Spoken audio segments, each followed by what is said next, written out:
This video will show you how to keep text in one cell in Excel by formatting the cell with wrap text.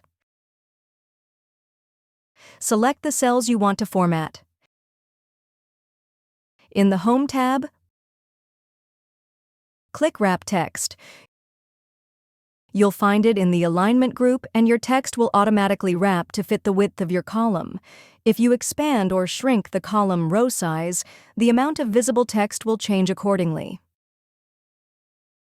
Select the cells you want to format. Click Wrap Text. Select the cells you want to format. Click Wrap Text. If you found this video helpful, please click the like button and subscribe to our channel for even more helpful tutorials.